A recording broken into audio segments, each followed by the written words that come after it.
उत्तर प्रदेश के दो बाहुबली नेता धनंजय सिंह और अभय सिंह के बीच इन दिनों जुबानी जंग चल रही है, लेकिन कम ही लोग जानते होंगे कि 90 के दशक में दोनों नेता एक दूसरे के लिए जान देने को तैयार रहते थे। लखनऊ यूनिवर्सिटी की सड़कों पर साथ साथ चलने वाले ये दो जिगरी दोस्त आखिरकार कैसे दुश्मन बन गए, इस खबर में हम इसी पर चर्चा करेंगे। कहानी शुरू होती है साल 1991 के आसपास। जौनपुर के तिलकधारी सिंह महाविद्यालय यानी टीडी कॉलेज में तीन दोस्त पढ़ रहे थे, धनंजय सिंह, अभय सिंह और अरुण उपाध्याय। तीनों के दिल और दिमाग में एक ही जुनून था, राजनीति। धनंजय सिंह कहते थे कि उनका सपना तो आर्मी में जाने का था, लेकिन नियति उन्हें लखनऊ ले आई। लखनऊ पहुंचकर तीनों दोस्तों ने छात्र राजनीति में कदम रख दिया। विवाद की पहली चिंगारी यहीं सुलगी। अभय सिंह चुनाव लड़ना चाहते थे, लेकिन धनंजय सिंह ने अजय सिंह का नाम तय कर दिया था। धनंजय सिंह ने अभय से कहा कि तुम उपाध्यक्ष का चुनाव लड़ो। इसी चुनाव में तीसरे दोस्त अरुण उपाध्याय हार गए। जानकारों का मानना है कि दरार की शुरुआत यहीं से हुई। छात्र राजनीति से निकलकर ये दोस्त बाहुबल की दुनिया में दाखिल हुए। धनंजय सिंह के मुताबिक अभय सिंह का संपर्क अंडरवर्ल्ड डॉन बबलू श्रीवास्तव से हुआ और नेपाल चले गए। असल लड़ाई शुरू हुई रेलवे और सरकारी निर्माण के ठेकों को लेकर, जहां पैसा और रसूख दोनों था। साल 1996 में यूनिवर्सिटी के अंदर एक हत्या हुई। धनंजय और अभय दोनों पर मुकदमा दर्ज हुआ। अभय जेल चले गए, लेकिन धनंजय फरार हो गए। इस फरारी के दौरान एक ऐसा वक्त भी आया जब पुलिस ने धनंजय सिंह का एनकाउंटर दिखा दिया और अखबारों में उन्हें मरा हुआ घोषित कर दिया। लेकिन कुछ समय बाद धनंजय सिंह को जिंदा देखकर हर कोई चौंक गया।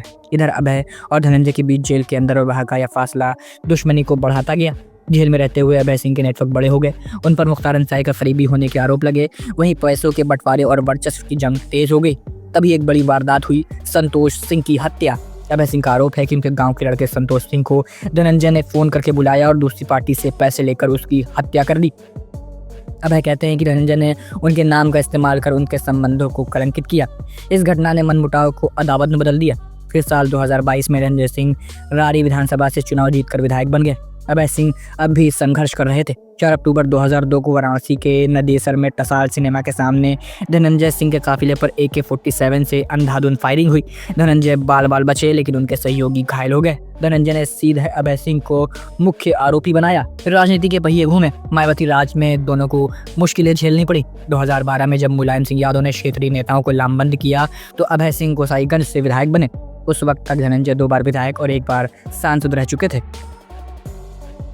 हाल ही में 2023-24 के राज्यसभा चुनाव में अभय सिंह ने समाजवादी पार्टी से बगावत कर बीजेपी के पक्ष में क्रॉस वोटिंग की।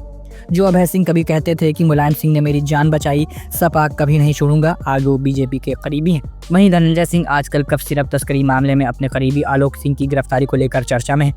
आज आलम यह है कि दोनों एक दूसरे पर कीचड़ उछालने का कोई मौका नहीं छोड़ते। धनंजय सिंह कहते हैं उन्होंने अभय को पटक दिया था और इलाज के पैसे दिए थे, तो अभय उन्हें गुड्डू मुस्लिम का दोस्त बताते हैं।